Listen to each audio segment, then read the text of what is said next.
Start. सदरचा दावा वादीने प्रतिवादी विरुद्ध 22,798 चे वसुलीकरिता दाखल केला आहे. वादपत्रातील अभिकथनाचा सारांश खालीलप्रमाणे. परिच्छेद. वादी याने सन 2007 मध्ये त्याच्या दवाखान्याचे बांधकाम चालू केले होते. त्याच दरम्यान वादीची प्रतिवादीसोबत ओळख झाली. प्रतिवादी हा सिमेंट विक्रीचा व्यवसाय करतो व प्रतिवादी यांची ओळख झाली. त्यावेळी डॉक्टर D.B. सर्जे हे प्रतिवादीसोबत होते. त्यावेळी प्रतिवादी वादीस म्हणाला की त्यांचेकडे SCC कंपनीच्या सिमेंटची एजन्सी आहे व त्याने वादीला त्याच्या बांधकामासाठी सिमेंट वापरावे म्हणून हट्ट धरला. वादीने प्रतिवादीवर विश्वास ठेवून SCC कंपनीची सिमेंटची 400 पोती रक्कम 204 या दराने घेण्याचे ठरविले. त्यानुसार वादीने प्रतिवादीस दिनांक 1/2/2007 रोजी रक्कम 40,800 व दिनांक 17/2/2007 रोजी रक्कम 40,800 DD द्वारे दिले. ठरलेल्या कराराप्रमाणे प्रतिवादीने दिनांक 19/7/2007 रोजी 40 पोती, दिनांक 10/3/2007 रोजी 70 पोती अशी एकूण 238 पोती वादीस दिली व राहिलेल्या 162 पोत्यांपैकी एकही पोते वादीस दिले नाही. राहिलेल्या 162 पोत्यांची किंमत 33,048 होते. या रकमेची वरचेवर मागणी केली असता प्रतिवादीने दिनांक 9/1/2010 रोजी DD द्वारे रक्कम रुपये 10,750 दिले. प्रतिवादीने उरलेली रक्कम 22,298 अद्याप दिलेली नाहीत. यासाठी वादीने प्रतिवादीस दिनांक 30/4/2010 रोजी वकिलांमार्फत कायदेशीर नोटीस पाठविली. तरी देखील प्रतिवादीने रक्कम दिली नाही.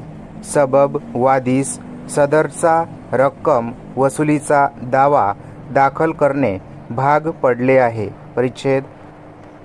प्रतिवादीने निशाणी क्रमांक 10 कडे त्याची लेखी कैफियत सादर केली. प्रतिवादीने असे कथन केले आहे की त्याने वादीस ना नफा ना तोटा या तत्वाप्रमाणे 200 पोती सिमेंट रक्कम 204 या दराने देण्याचे ठरविले. त्यानुसार 200 पोत्याची एकूण रक्कम 40,800 ही दिनांक 17/2/2007 रोजी SCC कंपनी सोलापूर यांना DD द्वारे वादीने दिली. प्रतिवादीने वादीस तारीख 19/2/2007 रोजी 70 पोती, दिनांक 10/3/2007 रोजी 50 पोती, दिनांक 22/4/2007 रोजी 30 पोती अशी एकूण 150 पोती पाठविली. सदर प्रतिवादी वादीचे 50 पोती सिमेंट देणे लागत होता. त्या काळात सिमेंटचे आवक नसल्याने प्रतिवादी वादीस 50 पोती सिमेंट देऊ शकला नाही. त्यामुळे प्रतिवादीने रक्कम रुपये 204 प्रमाणे 50 पोत्यांचे 10,200 व वाढीव दराचे 550 असे 10,750 हे स्टेट बँक ऑफ इंडियाच्या DD द्वारे वादीस दिले. अशा प्रकारे वादी व प्रतिवादीमधील व्यवहार संपुष्टात आला आहे. सबब सदरचा दावा खोटा असून तो नामंजूर होण्यास पात्र आहे. परिच्छेद. उपरोक्त विवेचनावरून असे सिद्ध होते की वादी व प्रतिवादी दरम्यान सिमेंटची पोती घेण्याबाबत करार झाला होता. वादीने त्याच्या वादपत्रात असे अभिकथन केले आहे की त्याने ठरल्या कराराप्रमाणे प्रतिवादीस 400 पोती सिमेंटचे, प्रति पोत्यास 204 प्रमाणे 81,600 दिले होते.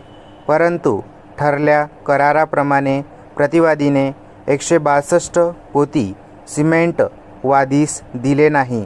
त्यामुळे 162 पोती सिमेंटचे प्रति पोते 204 प्रमाणे एकूण 33,048 येणे प्रतिवादीकडून बाकी होते. वादीने पुढे असे कथन केले आहे की रकमेची मागणी केली असता प्रतिवादीने दिनांक 9/1/2010 रोजी 10,750 DD द्वारे वादीस दिले. त्यामुळे प्रतिवादी 22,298 वादीस देणे लागतो. परिच्छेद प्रतिवादी वादीस 22,298 देणे लागतो हे सिद्ध करण्याची जबाबदारी सर्वस्वी वादीवरच आहे. याकरिता वादीने त्याचे शपथपत्र निशाणी 15 कडे सादर केले. त्याचप्रमाणे साक्षीदार क्रमांक 2 दत्तात्रय याचे देखील शपथपत्र निशाणी 20 कडे सादर केले. वादीने व साक्षीदाराने वादपत्रातील कथनांची पुनरावृत्ती सदर शपथपत्रात केलेली आहे. जरी प्रतिवादीने वादीचा व साक्षीदाराचा उलट तपास घेतला नाही म्हणून वादीची अभिकथने निर्विवादपणे सिद्ध होत नाहीत. कायद्याच्या स्थायी स्थितीनुसार वादीस त्याचा दावा स्वबळावर सिद्ध करणे गरजेचे आहे. प्रतिवादीने उलट तपास घेण्यास कसूर केला याचा फायदा वादीस घेता येणार नाही. सामान्यपणे प्रत्येक दिवाणी दाव्यात तोंडी पुराव्यापेक्षा कागदोपत्री पुरावा हा विश्वासार्ह ठरतो. जरी वादी व प्रतिवादी दरम्यान झालेला करार हा तोंडी पुराव्यावरून सिद्ध झालेला असला तरी प्रतिवादी वादीस 22,798 देणे लागतो. ही बाब केवळ तोंडी पुराव्यावरून सिद्ध होण्यासारखी नाही. ठरल्या कराराप्रमाणे वादीने प्रतिवादीस 81,600 दिले हे दाखवणारा कोणताही कागदोपत्री पुरावा अभिलेखावर वादीने आणलेला नाही. वादीने प्रतिवादीस संपूर्ण रक्कम दिल्याबाबत कोणताही लेखी पुरावा न्यायालयासमोर आलेला नाही. त्यामुळे पुढे जाऊन प्रतिवादी वादीस 162 पोत्यांची होणारी रक्कम देणे लागतो. ही बाब केवळ तोंडी पुराव्यावरून सिद्ध होत नाही. प्रतिवादीच्या मते केवळ 50 पोत्यांची रक्कम वादीस देणे बाकी होते व ती रक्कम 10,750 प्रतिवादीने DD द्वारे वादीस दिलेली होती. ही बाब पर्यायाने वादीने देखील मान्य केलेली आहे. त्यामुळे कोणत्याही कागदोपत्री पुराव्याअभावी प्रतिवादी वादीस 162 पोत्यांचे 22,798 देणे लागतो. ही बाब सिद्ध होत नाही. सबब मी मुद्दा क्रमांक 2 चा निष्कर्ष नकारार्थी नोंदवत आहे.